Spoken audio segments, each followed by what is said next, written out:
Glenmorangie Signet, the most available premium whiskey in their core range, with a little bit of a special malt added to it. Is this thing worth your $200 plus here in 2023? Let's taste it and find out.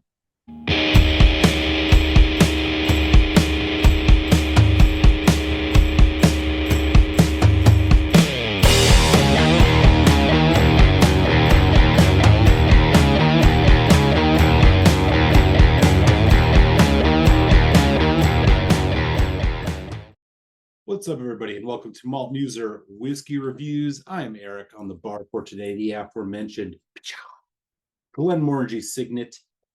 As always, no taste finish review of this single malt Scotch whiskey from the Highland region is coming your way. I will tell you a bit about the value, give you some final thoughts, share a final score, and of course, leave you with a malt musing.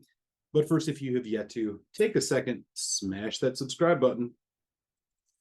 This will make sure you do not miss any of these reviews that I post here on YouTube, as well as get notifications for my YouTube happy hours. All right, let's dive right into Glenmorangie. So Glenmorangie, probably one of the more popular, accessible single malt Scotch whiskey distillers. Their prices are, for the most part, affordable. For many years, their 10-year-old was the most consumed single malt whiskey in Scotland. And they are also known for having the tallest stills in Scotland, which of course makes sure that their whiskey is a bit more on the delicate, lighter side. You're not getting those heavy phenols molecules going up into that whiskey. So you are getting a lighter, more elegant spirit with Glenmorangie. And the one we are going to look at today is pretty much the top end of their more accessible core range. Now, this isn't the most top ends Glenmorangie you can get, but I think this is the one you'll be able to find the easiest, and that is the Glenmorangie Signet. Of course, the Signet is the label for Glenmorangie. Here is the tail of the tape on this. So, first of all, the bottle of this is just gorgeous. Glenmorangie's very elegant bottles work very well, showcasing their elegant whiskey. Here is what this has to say. There is a bunch of writing on the back, but I'm going to pull out the most important stuff to know. This is a extraordinary distillery is given over to demanding distillation, which unites a high roast chocolate malt with our signature malt to coax out the espresso intensity. So you have a chocolate malt in here. When you read a little further, you have some information about bourbon barrels and sherry butts. So this is ex-bourbon, ex-sherry. This is bottled at 46% ABV.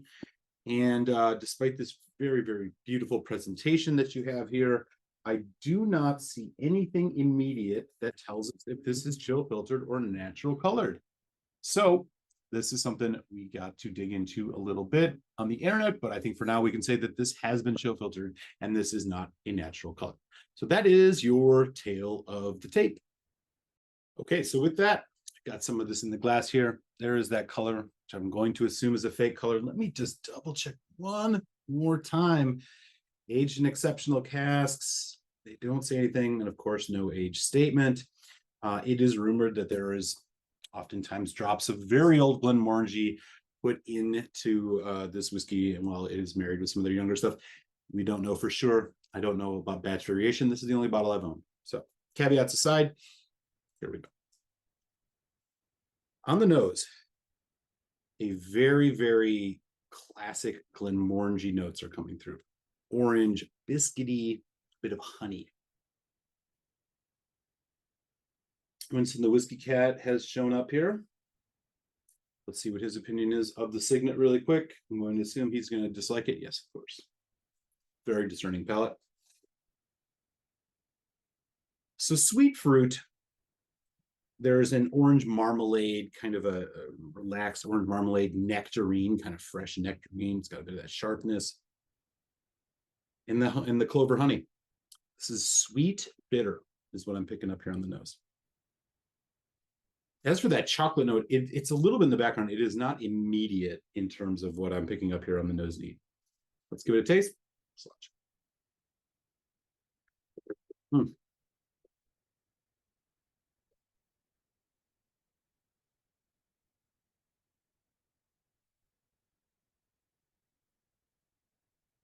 The mouthfeel of this, elegant, as I mentioned, in their presentation and kind of in their house style. This is not bucking that trend, even though it is bottled a little higher at 46%.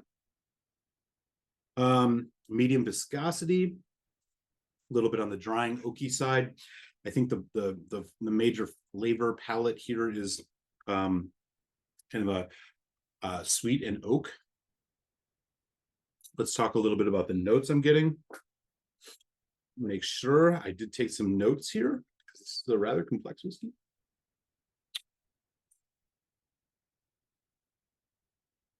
Sweet and oaky bitter, apple cinnamon, orange, nectarine again.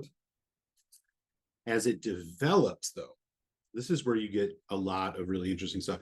The dryness comes in, chocolate, the oak. It's like a bitter dark cocoa that's really showing up here. Espresso, roasted nuts, a lot of this just swelling on the back end of this as it goes into a medium long finish.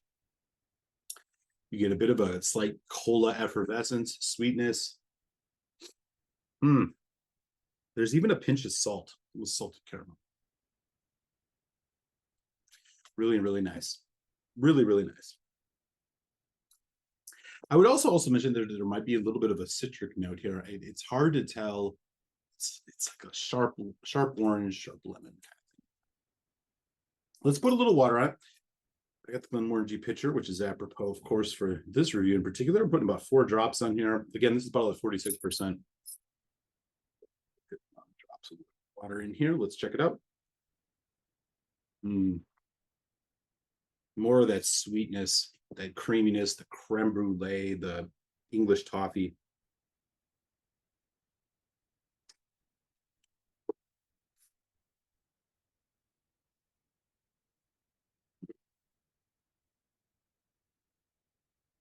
Oh, that's nice. Extending that development. Not really anything new here. Again, roasted nut chocolate is starting to takes over as it develops. Still getting the sweet fruits, yellow fruit, stewed fruit, the nectarine, even a little bit maybe like a peach thing, something even a little slighter than a nectarine. Orange, lots and lots of orange. You even get sweet barley notes as it goes into a long finish. Drying, not as much with water. Sharp chocolate note, roasted coffee bean, everything I mentioned before. Roasted nuts, the hazelnut, the almond, it's all here. Okay. So as you could probably tell, as we talk value, by the pretty ostentatious packaging that the Glenmorangie Signet comes in, and this rather pretty bottle with a weighty cork on it. This is as far as Glenmorangie goes, a top shelf release from them. This is available on the regular. This isn't anything exclusive. You can find a bottle of this here in 2023 in the United States anywhere from about, on the lowest of low ends, maybe 190, on the higher ends 250, if not more. I think an average price, though, in most places is going to be about 220, 230. That is a pretty steep price, obviously. Particularly, you're getting a non-age statement whiskey. Yes, it has this chocolate malt crafting to it and all that. But, you know, I think this is asking a bit in terms of the price on this one. So I'm actually just going to throw this in a medium value range. I don't necessarily think it's overly overpriced, but it's not. I think I'd like to see this more in like a 170, 180 range, but that's how it goes. So I'll sit at a medium value here. Okay. Here we go with final thoughts. So Glenmorangie, obviously, if you have been a fan of the channel, this is a distillery that I visit rather frequently in my reviews. I've generally really enjoyed them as kind of easy sippers. And you know, they've been very much on the forefront of innovation in a lot of ways, including finishes and things like that. But when I got my hands on this Signet, I was especially excited because this is really like supposed to be their you know, their flagship top shelf single malt release. So does it meet the standards? I want to say almost yes. I wish this had a little bit more complexity and a little bit more depth. I do like the 46%. I think that brings more. A lot of Glenmorangies are 43%, but the things that I love about this are offset by a little bit of I guess, disappointment in the lack of richness. I just think it's a tad thin for what I would want for this.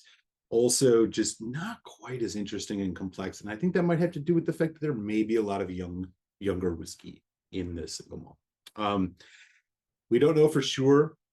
The finish gives you the impression of an older whiskey by and large, but I don't find that as much on the development. So, all in all, I think this is a dessert dram. It's a special occasion dram. This isn't something I want to drink all the time. It is definitely something I want to pour for folks who may be getting into Scotch, show them something that's pretty good, but it's more of a gateway into more older, sophisticated, high-end whiskeys than it is a standard bearer for them. So with all of that said, I'm going to give this a 3.75 out of 5, which is, I do recommend that you give this a try, particularly if you have a good whiskey bar in your wherever you're at. And if you do find this at a sub 190, 180, 160, if you can, I'd buy it at that price. I think it's probably worth it there, but I would not pay over 200 for this. So 3.75 out of 5. That is the final score on the Glenmorangie Signet. Really, really fun whiskey. I have spent a lot of time with this. We're nearing the end of the bottle, actually. So I would love to hear your thoughts if you have had this before. And with that, for Winston the Whiskey Cat and Eric Maltmuser here in Chicago, Illinois, I'm going to kick you to your Maltmusing. We'll see you next time here in Maltmuser Whiskey Reviews.